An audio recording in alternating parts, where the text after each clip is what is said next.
Okay, I think we are live. Hello, everyone, and thank you for sticking in with us. These past few days have been so cool and just a wonderful opportunity to come together. I'm Lisa Bilek, so I'm a member of the Defeat MSA board. I currently work in the pharmaceutical industry, although not in MSA. I have a personal connection to MSA though. So I lost my father to MSA 8 years ago, and have just been so grateful for this chance to reconnect with the MSA community and help out in any way that I can. All of us here at Defeat MSA operate on a volunteer basis. So we are so fortunate today to be joined by three individuals who we just heard really stellar overviews of the trials that are currently going on in MSA, and each of them comes to us as a sponsor. So this platform and this opportunity come with some cost, and we're so fortunate to have received funding from these individuals to make these past few days possible. So thank you each for your contribution and for the opportunity to interact with you. With no further ado, perhaps we can do a bit of introduction to reorient everyone to this panel. I will be monitoring the chat. We pulled over questions as well, but feel free to continue to submit those, and we will do our best to get those answered in the next hour. So let's begin with introductions. Dr. Lucy Kaufmann, go first. Hi, everybody. Well, first, thanks to Defeat MSA for bringing this amazing meeting together. And I'm really happy to be on this panel today, which just shows, as we were talking earlier, about the activity that's going on in MSA. And that's really a great thing to be seeing. My name is Lucy Norcliffe-Kaufmann. I'm with Theravance Biopharma. I'm a PhD scientist. My background is autonomic medicine. I was I've done many projects with people with MSA. I've been involved in MSA around 20 years. I was at NYU running a natural history study of multiple systematrophy. And then I moved over to the industry side to join Theravance to help with the ampreloxetine program for neurogenic orthostatic hypertension. Thank you very much and welcome. Dr. Akash Pandhare, would you like to go next? Hi, everybody. Myself, Dr. Akash Pandhare. I work with AskBio, and I'm a medical director in the neurology clinical development, and I'm also a clinical lead for our MSA program. As far as my background is concerned, I'm trained as an MD and a PhD in neuroscience. Before joining AskBio, I really spent over 10 years in academia studying about the brain at the molecular neuroscience level. And then I moved to the Johnson & Johnson, and now with AskBio, where I am really every day. Most of my time is actually working with our MSA participants in the clinical study, as well as working with our investigators. So welcome. Thank you. And Dr. Katy. Hi, my name is Katy Meilleur, and I am a clinical development director at Ionis Pharmaceuticals for our antisense oligonucleotide compound.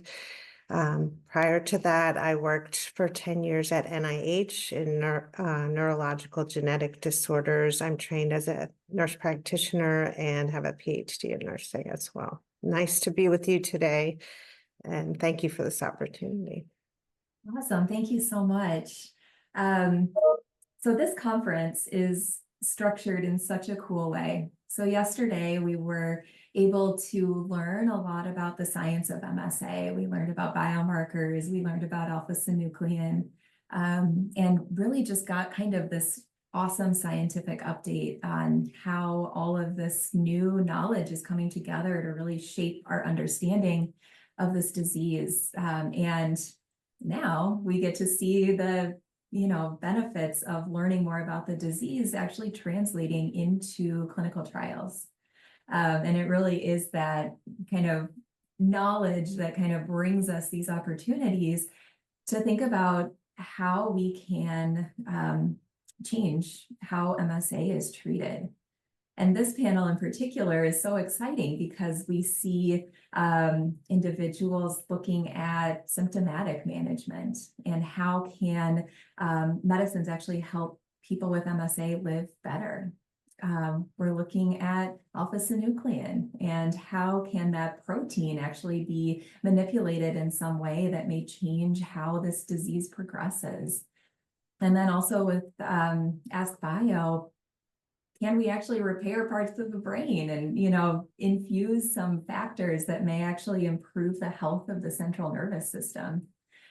This disease is complicated, but tackling it in all of these various creative ways is really a cool opportunity. So just to kind of reorient everyone, let's perhaps begin with a question that has been on the chat and in a lot of people's minds. As we're hearing about these trials, so often the recruitment is for patients that are early in their MSA journey, which of course begs the question, why not late patients or patients who are more advanced? Can we kind of tackle that idea and how it maybe benefits the science and ultimately can benefit the patients? Maybe Dr. Katy, that's how you come Sure, up. I'm happy to and respond in terms of Ionis's reasons. Ionis has other approved therapies that are antisense oligonucleotides in rare neurological diseases. And what we've found through those treatments, as well as other clinical trials we're doing, is that the earlier we treat, the more response, the more effect we see. So in a clinical trial, especially in a phase 1, we want to set ourselves up for success so that if the drug is approved, it can then hopefully treat all MSA patients. But in order to do that, we have to set up the best chance at seeing an effect during the actual trial. And so what that means is we have to pick the right window of the patient's symptoms in order to see a change. And since we've had this experience in other trials where we see earlier patients get more effect, then that's really where we need to target, especially our first trials, so that the drug keeps going through the clinical development process from phase 1 trials to phase 2 and 3. So that's the response that Ionis has based on our experience. Thank you so much. And just to kind of level set on this whole clinical development idea, each of you has molecules that are in different stages of development, and we throw around these terms: phase 1, phase 2, phase 3. Could you clarify the difference between perhaps a phase 1 or a phase 3 trial and what that may mean to patients who are interested in participating? Yeah, I'm happy to take that one, Lisa, and then others, feel free to join in. Molecules, as you mentioned, during the phases of clinical development, go through different stages, and the stages really imply like the learning that is going on and the number of patients that are in each trial and really the type of patients. So at phase 1, first of all, it starts with preclinical, right? So there's a lot of work that goes into molecules where they're tested in cellular models and animal models. So we assume that they're as safe as they can be to go into humans. So there are nuances and differences, but essentially phase 1 trials are when the compound is given to healthy people. So you can see are there major side effects, and you're not typically looking for, does the drug work to improve what it's supposed to do, right? It's just really is it safe for people to take? Phase 2 trials are typically they go into the target population that you intend to treat. It's usually a small group of people, and it's really a learning experience. Like, what does that drug do? Is it safe for that population? Sometimes you will look for signs that the drug might be having an effect on what you expect it to do, but you wouldn't really expect a phase 2 trial, given the size of the population it goes into, provide you conclusive proof that the drug is helpful in the population. So that's where phase 3 trials come in, which is really the last step before approval.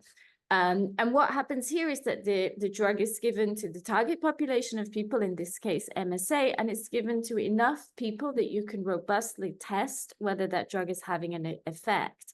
And typically those trials will be what we call phase 3 placebo, will be placebo controlled.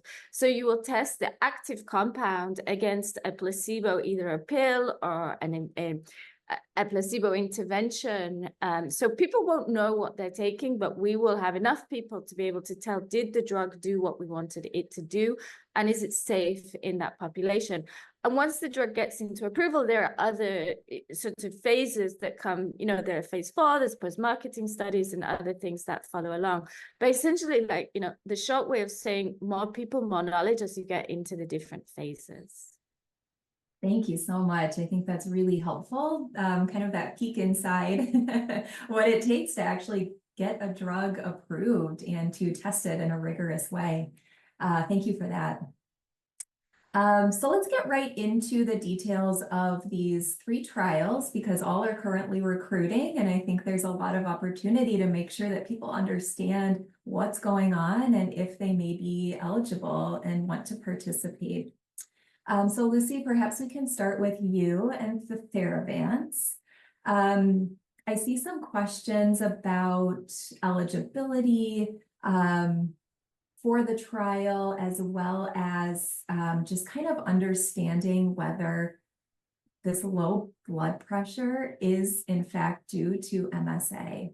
Right. So if you could kind of tackle those questions, as well as just reminding patients and their families who may be eligible and who would be a good candidate. So the ampreloxetine trial for MSA is for people with both MSA-P and MSA-C, right? So both types of MSA, like flavors, if you like, can come into the ampreloxetine trial. We are looking for people that have neurogenic orthostatic hypertension. And I see there was a lot of discussion around what is neurogenic orthostatic hypertension.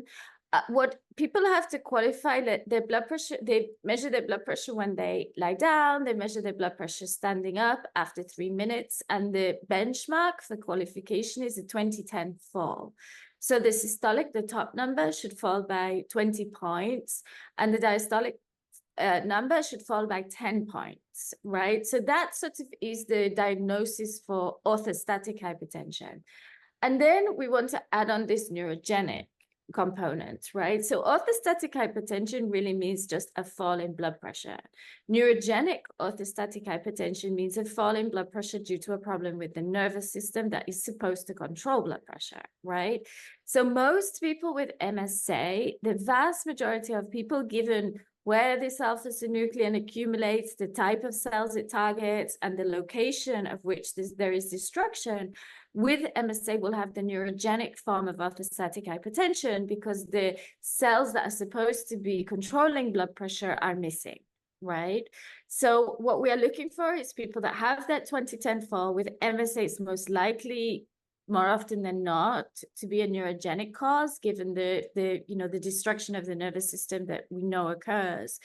And then we are also looking for people that have symptoms. So blood pressure can fall, but blood pressure doesn't always fall to make somebody symptomatic. It has to fall below a critical limit. And you'll know that because when you stand up, you'll start to feel typical symptoms like dizziness, lightheadedness, weakness, fatigue, or this like real urge to sit down or lie down when you're standing up. And that's what we call symptomatic orthostatic hypertension. So those are the 2 sort of big criteria. Now, you did mention that, all the trials at the moment are focused on people with early MSA. In the ampreloxetine trial, we don't really have sort of a cutoff of it. You have to be a certain number on your scale or something like that. But we are looking for people with the ability to still ambulate, right? And that can mean they can ambulate with a walker, with like a person support, like they can have help when they're walking, but we need them to be sufficiently able to stand for, the trial is 20 weeks time. So we need people to be able to stand, walk around, move a little bit, even with support, to be able to assess whether their symptoms are better. Right. So again, these are the broad criteria. There are other nuances that come into that, but really it's like a fall in blood pressure standing up with symptoms. Wonderful. And so many individuals are taking blood pressure medications. Do you need to discontinue those to be in this trial? It depends.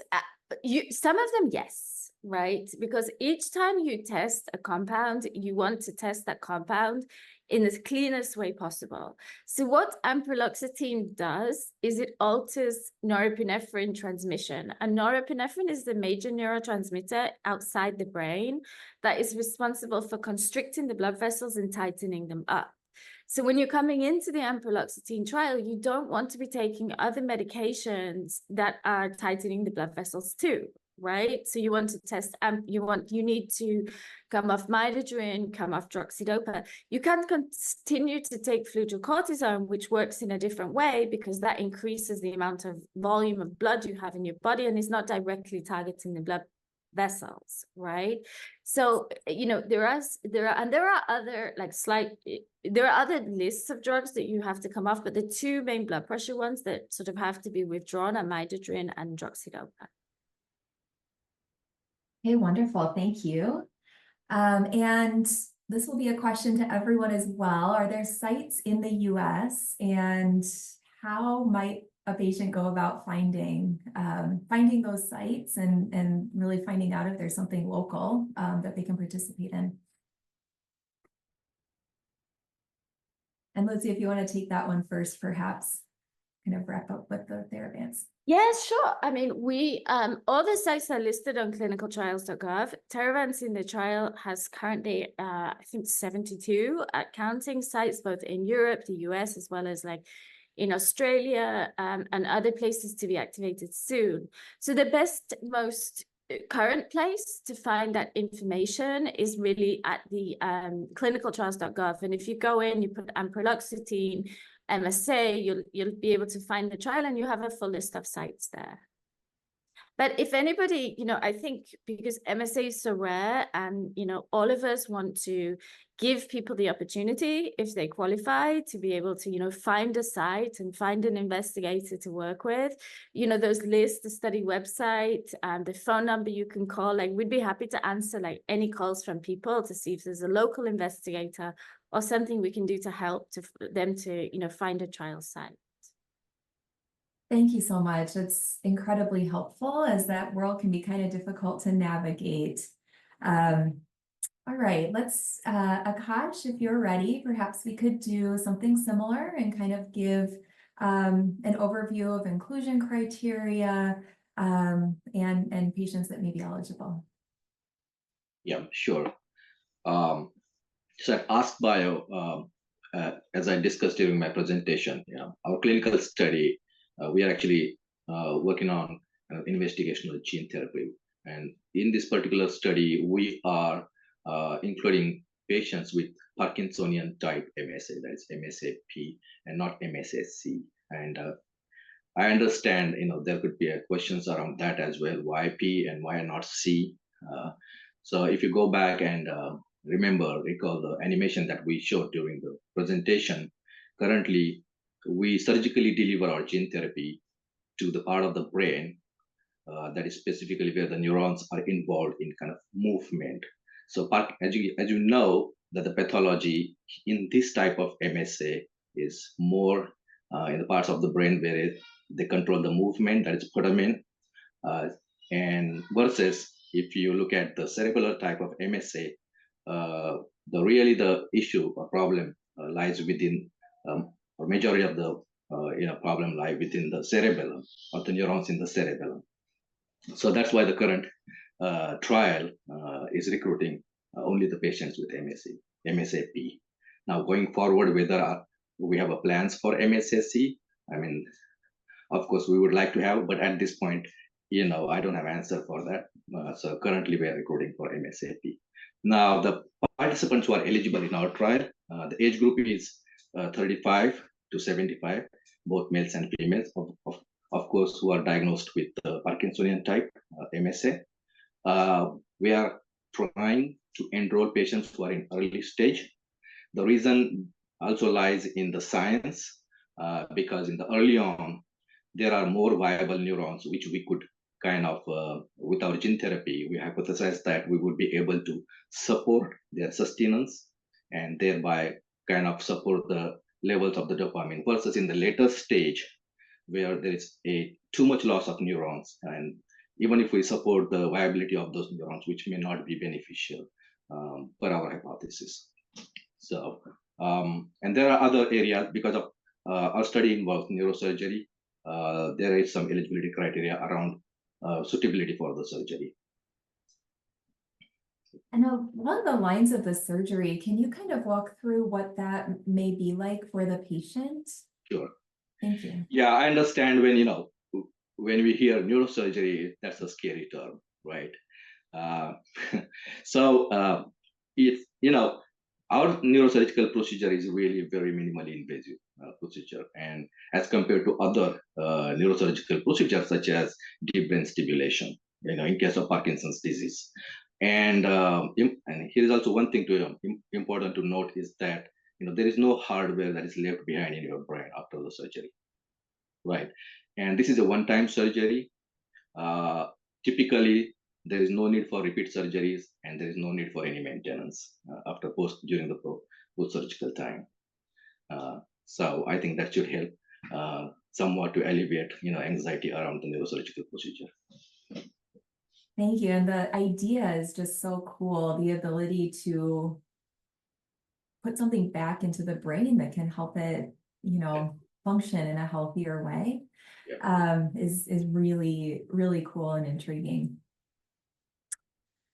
Katy, do you mind walking us through patients that may be eligible for the Ionis study? Yes, absolutely. And likewise, our trial is on clinicaltrials.gov. If you look up Ionis and multiple system atrophy, our main eligibility criteria are age 40 to 70. You can have MSA, C or P, and you can have probable or possible MSA, but you do have to be ambulatory for the reasons that I provided earlier. And if you have any trouble, there is a contact number on clinicaltrials.gov, but if that gives you any trouble, we are working with patient advocacy groups in several countries. Please reach out to them, and they should be able to help as well. Thanks. Thanks very much. And we have a question specifically about the mechanism. So if Ionis can eliminate misfolded alpha-synuclein, does it actually, we learned yesterday that it could actually spread like a prion disease. So the alpha-synuclein can actually go from one neuron to neighboring neurons and kind of propagate throughout the brain. Would this impact that process, or how would targeting alpha-synuclein in this way really impact all of this pathology that we see related to the protein? Yeah, that's a really good question. So because the antisense oligonucleotide targets the mRNA that's going to make the protein, we're actually targeting all alpha-synuclein mRNA, not only misfolded protein. So yes, it would address the spread like the prion disease, because our hypothesis is that we are reducing mRNA in addition to protein. So a step before protein itself is made and then misfolded. And because we're reducing the RNA, then our hypothesis is that will in turn stop the spread of the misfolded protein, but it's also stopping the mRNA from creating any protein itself, misfolded or not misfolded. So yeah, it does address the non-misfolded protein as well as the misfolded. Okay, thank you so much. We learned yesterday that there are some tests designed to detect misfolded alpha-synuclein in patients. Does that link to what you're doing, or would you see differences in something like that? Any clinical biomarkers or tests for alpha-synuclein? Yeah, are you referring to the seeding amplification? Yeah, the seeding, SIN1. Great. Yes, we are using the seeding amplification assay right now as an exploratory biomarker. So it's not a main biomarker in our study, but we are trying to understand it better and its relationship to disease. So as we move into phase 2 and phase 3 trials, we'll be able to use it further with greater clarity of how it works, what it can do in a trial. I love this part of clinical trials so much. You have this major question that you're attempting to answer. Does this drug work, or does this therapy work in patients? And then you get into everything that's actually being studied, and you find this network of these little side questions and answers, biomarkers being one of them. You mentioned some other biomarkers in your study. Is there anything else that you're studying right along with the drug? Yeah, the main one that we are using it to see if the drug is hitting the target of alpha-synuclein protein we're measuring alpha-synuclein protein in cerebral spinal fluid. So we do have to take a lumbar puncture for that before and after treatment and at follow-up. So that is a really important biomarker. If we are reducing the levels of alpha-synuclein protein in cerebral spinal fluid, that gives us a real clue that this drug's hitting the protein, it's reducing it. It should, theoretically be working if we're doing that. And then hopefully the clinical picture also will tell us the same thing. If we're hitting that target, then there are also improvements in clinical manifestations as well, or stability or less decline in clinical rating scales and other measurements. Very cool. And it looks like we have some interest in this study in Italy. Do you have any sites there? We do not have any sites in Italy, but we do in Austria and Germany and France, but you would have to be able to speak the local language. We also have in UK and Portugal. Okay, thank you very much. So all of these studies are incredibly interesting. What if patients want to participate in more than one? Lucy, specifically, I'm seeing, is it possible to participate in the Theravance study and still do another study? Is that a possibility? I think this is a really, really great question. And it's something we grapple with all the time because MSA is a rare disease, right? So, the great thing is there's trials going on and there's a lot of activity in the clinical field, but, patients have options, which is fantastic. So once somebody's in a trial, of course, they are free to withdraw. They sign consent and they can, if they want, drop from a trial if they choose to do. But what we would really encourage people to do is, if they can, stay with the trial, because each person in a trial provides really, really, really valuable information. And when you design a trial, you plan the number of people that are going to get into the trial, and you anticipate some dropout, but you are basing the success on the drug, or being able to robustly test the statistical significance of a drug around the number of people that complete a trial. right? So yes, it's possible to drop from a trial, but it does make it difficult for us to power statistical trials, right?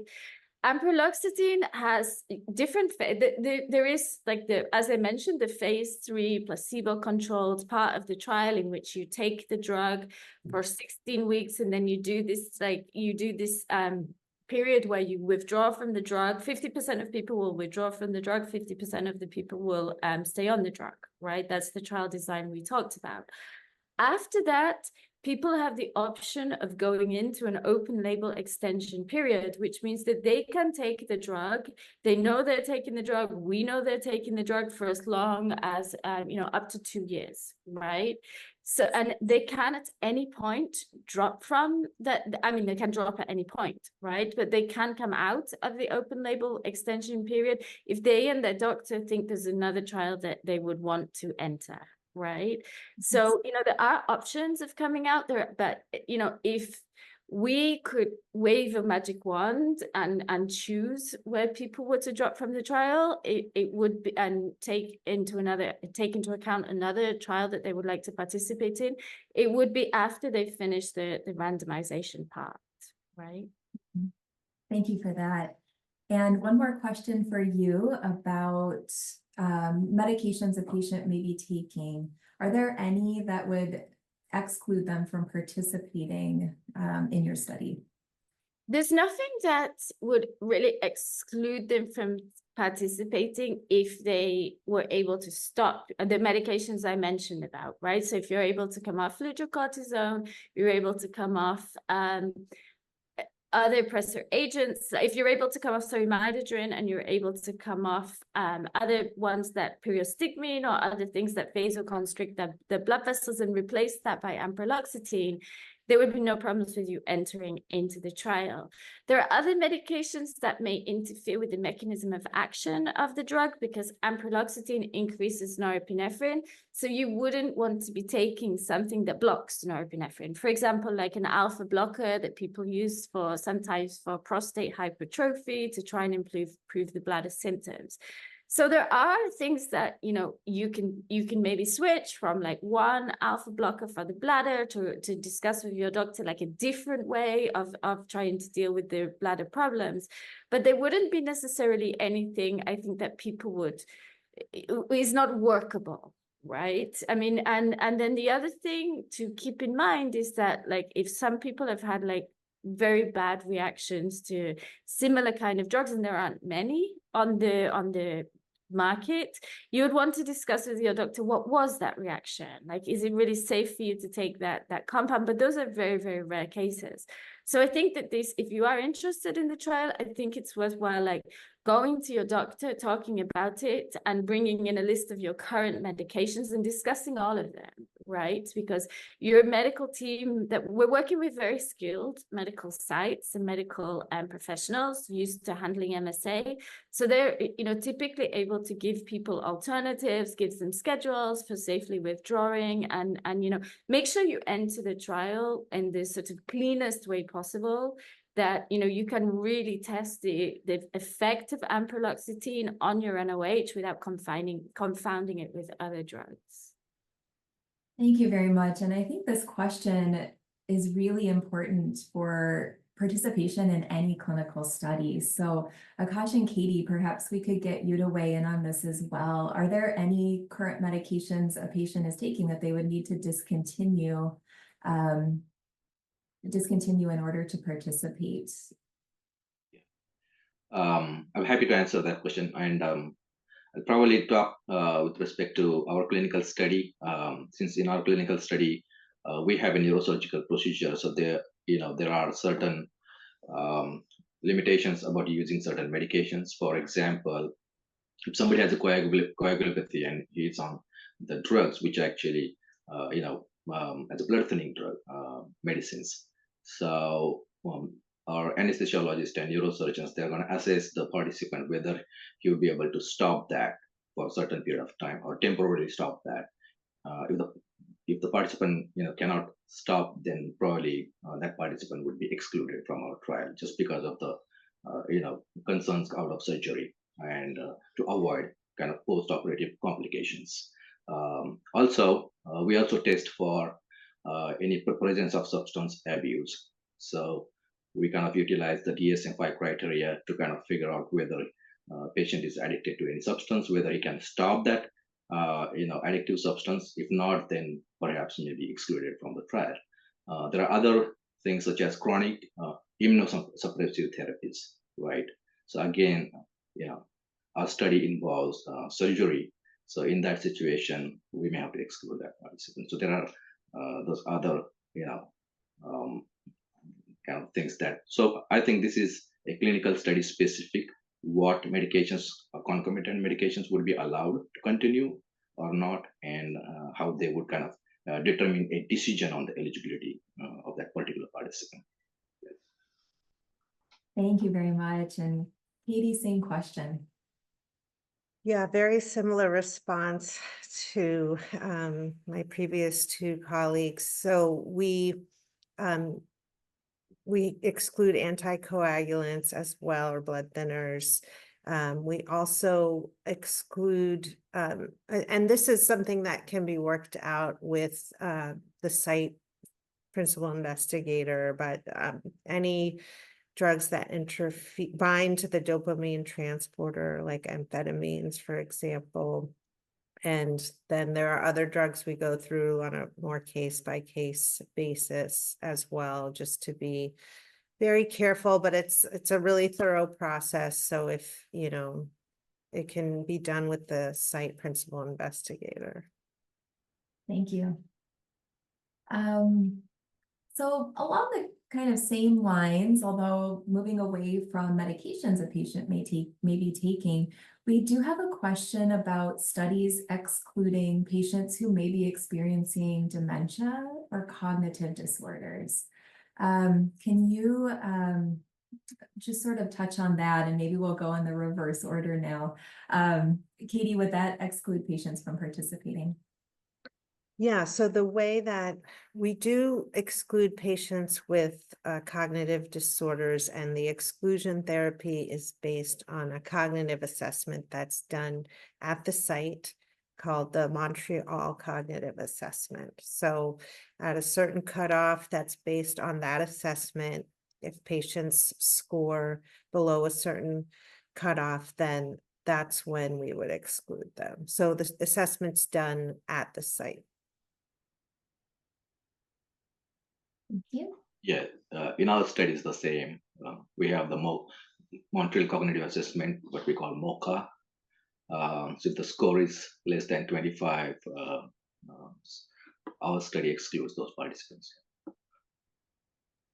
Yeah, I mean, I think this is a really important question, because it's something we all grapple with, right? Because the MoCA, like Montreal Cognitive Assessment, is a test where, people have to draw a clock and, describe the clock. They have to remember words and recall them, right? So this is a screen for dementia, right? This doesn't mean to say somebody has dementia. It means to say they struggle passing the test. So even though this is in place and we use it in clinical trials and we have a cutoff, we really use that cutoff on the assumption that people would have cognitive difficulty that would make it hard for them to make a decision whether they really wanted to participate in the trial or not, or we weren't like influencing them when they didn't have the capacity to make that decision. But as well, many of the studies that we're all running, they involve things called patient-reported outcomes. And patient-reported outcomes are scales that are used by the person participating in the trial to score their symptoms. And what we do many times with those patient-reported outcomes, at least in the ampreloxetine trial, is we look at whether the person could detect a symptomatic improvement to be able to say, yes, the drug was working long-term, right? So that Montreal Cognitive Assessment screen exists there for many trials so that we know the person can participate and wants to participate, but can also recognize their symptoms. But again, you know, it's not a diagnosis of dementia, it is a screen for dementia. And, you know, the actual diagnosis of dementia requires, you know, a physician to see a person and to be able to assess whether the person really has clinical dementia, right? So I know this, is a very, for me, it's a very important distinction, right? Just because you score that on the Montreal Cognitive Assessment Score, it may be because you have difficulty recalling words because your speech is difficult for you, right? It may be you have difficulty drawing the hands of a clock because you have movement problems in doing that, right? So investigators many times will work with people with MSA and understand, like, okay, if the drawing of the clock is like scratchy or it doesn't look perfect, but the person understands basically where the hands are going and where the numbers should be, that's okay, right? So, I mean, I think that as much as we're using the Montreal Cognitive Assessments, I really want people to understand that it's not a perfect test for dementia, has a lot of problems in MSA. And the reason we use it is really, you know, to make sure that people can score symptoms, but it's not a perfect method, right? Yeah, and I fully agree with you. There's a lot of principal investigator judgment that's involved at the site when they do the assessment. And I think when they make a holistic judgment, in general, it's actually a good idea, because there have been instances where there are distractions in the outpatient department, and then the participant gets distracted and sometimes may fail on that test. So in that situation, investigator can repeat the test and make sure that whatever the assessment has been made, it's correct, and a final determination what is made is actually correct. And you're right, one test doesn't give a diagnosis of dementia. Yeah, thank you, Dr. Lucy, for clarifying that. That's a great point, and it's also just helpful for the completion of the participation, as you pointed out. And I think another really important issue as well is to know, like, for example, if you have orthostatic hypotension and your blood pressure is low, in the seated position, which happens to a few people with MSA, ask to do the test lying down or propped up. So you have like better concentration, more blood supply to your brain. Like, prepare yourself in advance for doing that test, and don't be afraid to say, you know, I feel better doing this with my feet up, a little bit reclined, right? Because the investigators are at sites where I assume we're all working with, are very highly experienced in MSA, and they understand why, right? So advocate for yourself. Like, my advice to people is to advocate for yourself when you're doing that test, right? Absolutely, that's a wonderful point, and it kind of gets at this idea of how we study disease in clinical trials. And as scientists, we need to rely on these rating scales that are validated and that give us data that you can rely on and collect in similar ways across different trials and over time. But no rating scale is perfect, is it? They all have their limitations. And for a patient that's entering a clinical trial, perhaps we could just comment on maybe the difference between an MSA rating scale or a patient-reported outcome, and how some of these different data points can really help us differentiate between how a patient is doing and really get at whether this drug is efficacious or not. Akash, do you want to start us out there? Maybe difference between rating scales and patient-reported outcomes? Yeah, so in our trial, we are using MSA scores, right? So which are actually physician delivered assessments, and physician makes that assessment. But at the same time, we have the patient quality assessments which are generally given independently by the participants. And one of the assessments, I would say CGI, where the kind of severity scores, where it is measured at two levels, at the patient level and at the investigator level, right? So we have kind of asked question to patients, say, what do you think your illness is? Do you think it's mild, moderate, severe? Does it affect your day-to-day quality of life? And how does it affect? So then participant gives his rating on that. And then once the participant comes to the site, our investigator, after full assessment, makes his own judgment. What is the severity, whether it's mild, moderate, or severe? And you may find a difference between that. And I think that's a great point that FDA has started looking at, giving it also more weight to kind of quality of life from the participant perspective, right? Because, there are sometimes we think that probably interference with the movement is, a big deal for patients. But no, you ask them, they'll be like, no, I'm depressed, I'm anxious, and that is bothering me more, and not my movement. So that's why it's really important to kind of put the both outcomes in perspective while kind of making the a determination on what is benefit and what is not. So I would just, that would be my comment on that. Absolutely. Katie, anything to add into that? It's a really interesting idea. How do we actually study such a complex disease? Yeah, it's a great point. I agree with Dr. Akash. We want to obtain the patient perspective that's really important. Those are the patient reported outcomes, PROs, and they have gained traction with the FDA, which I think is a real development in the field in the past few years, and very important one. We also want to, as much as possible, and clinician rated rating scales like the Unified MSA rating scale, or UMSARS, are also important because we want to have the motor exam and check if that's improving. We want to see if the activities of daily living are improving, walking, posture, swallowing. So those are really important as well.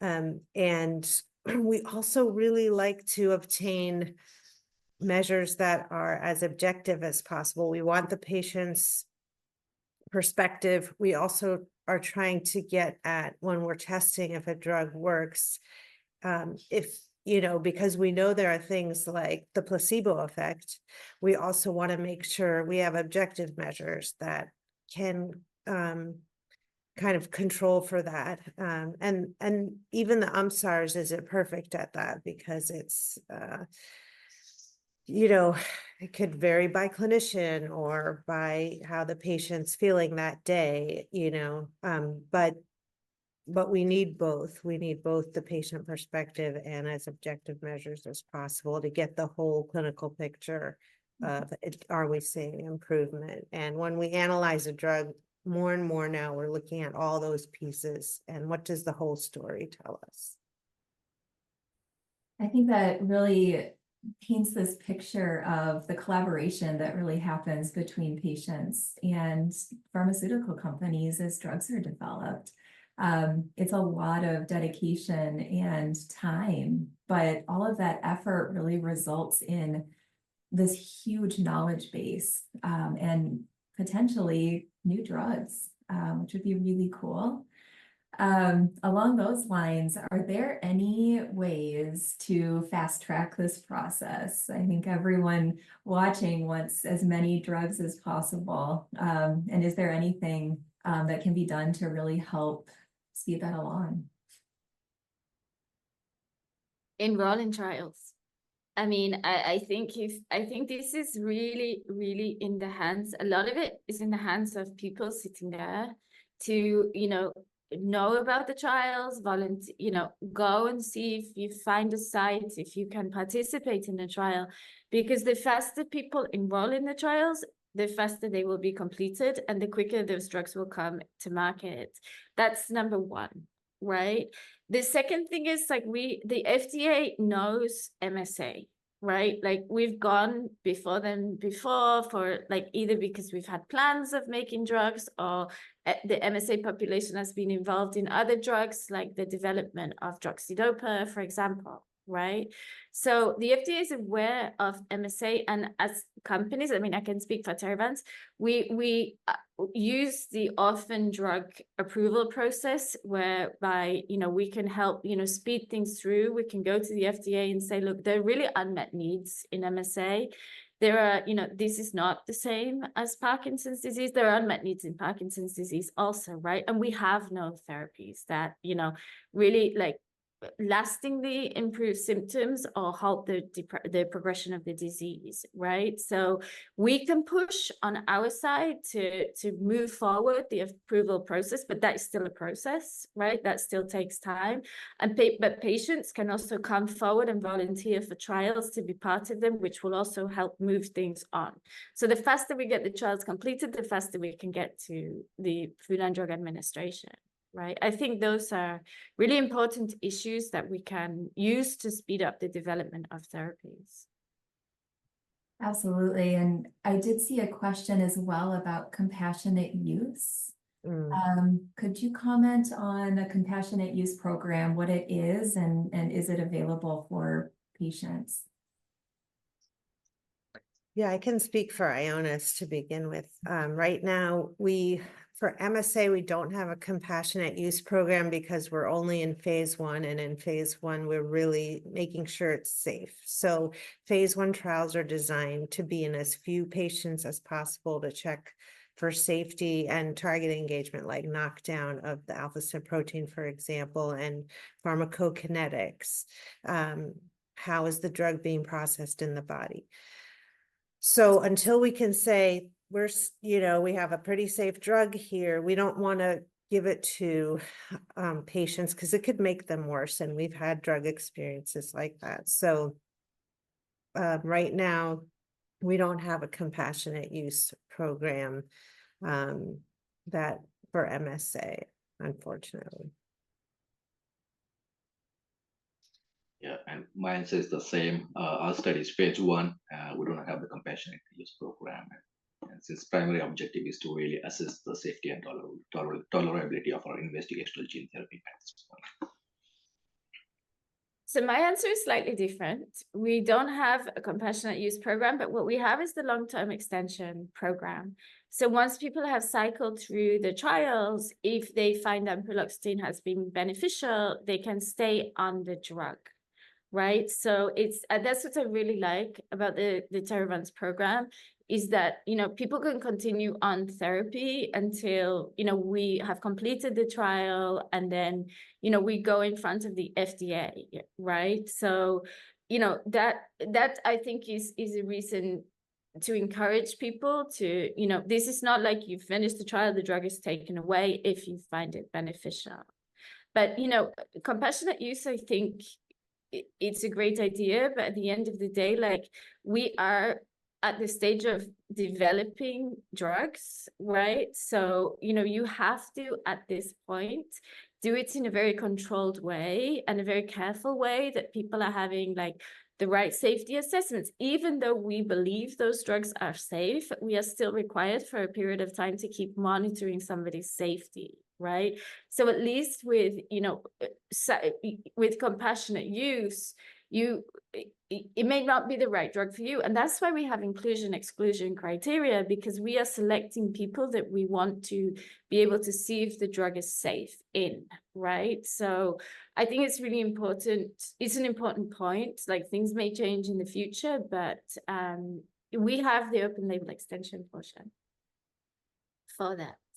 Thank you. So maybe to kind of wrap us up here in our last couple of minutes, when my dad was diagnosed with MSA, I was a grad student, so very well equipped to search for clinical trials as I did, and I came up with nothing. This was 15 years ago.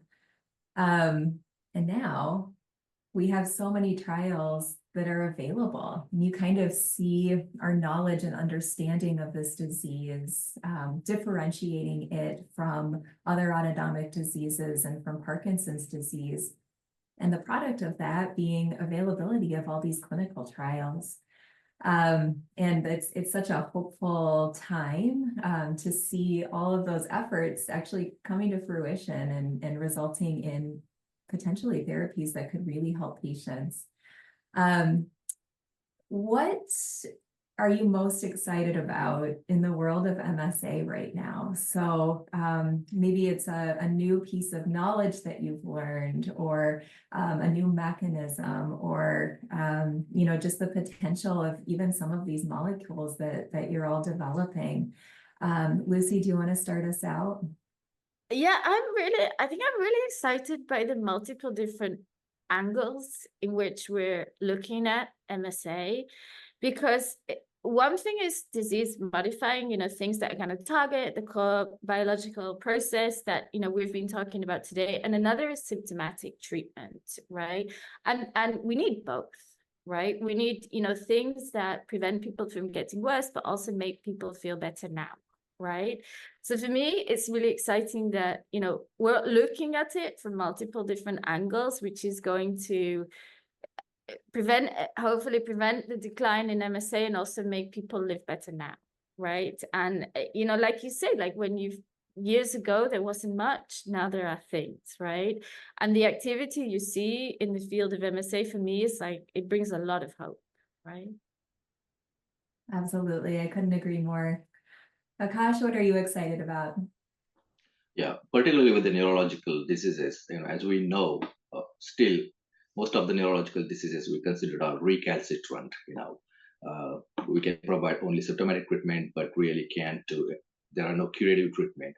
So I'm really excited about the potential for disease modification now, particularly with the approaches from gene therapy and other molecules. In the future, having the ability not just to stop the disease progression, but maybe perhaps reverse is something that I'm looking forward to, working towards, and kind of creating a future to these patients where they just have 8 to 10 years to live, and hopefully we could add another 10, 15 years to their lives. So that's the most exciting part I feel about the current developments in MSA field. Thank you. Katy, what are you excited about? Yeah, I mean, I agree, like the potential for treatments growing is great. My passion is really getting treatments to patients, and to see so many trials. It's exciting. We've got shots on goal now, right? And we just need a score. So the more shots on goal, the better. Even though we're sometimes seen as competitors, it's great to work with other companies and be at events like this, because really it's about you, the patients, and getting a treatment to you as quickly as possible. I'm also excited about the biomarkers, because I think that's going to be create breakthroughs for drug development. The better biomarkers, if we can see the seeding amplification assay really work for multiple system atrophy, then, that's going to help with diagnosis potentially. And then it will be easier to diagnose. There will be less diagnostic odyssey for patients, and also enrollment. It will facilitate enrollment, which, as Dr. Lucy was saying, is one of the best ways to get. The faster we can enroll, the faster we can complete trials, the faster we can get a drug to you, the patients. So those are the things I'm excited about. Awesome. Thank you so much. This has been such a cool opportunity to really get all three of you in the same Zoom room to kind of talk about how this disease is being tackled from so many different angles. So thank you so much for your time and your willingness to share. Thank you to all of our participants, the patients and the families, everyone that we've had the chance to learn right alongside with yesterday and today. And I think this is a really cool time to see all of these partnerships come together and really benefit the patients. So thank you all. We will wrap up, and till next time. Thank you all for the opportunity. Thank you.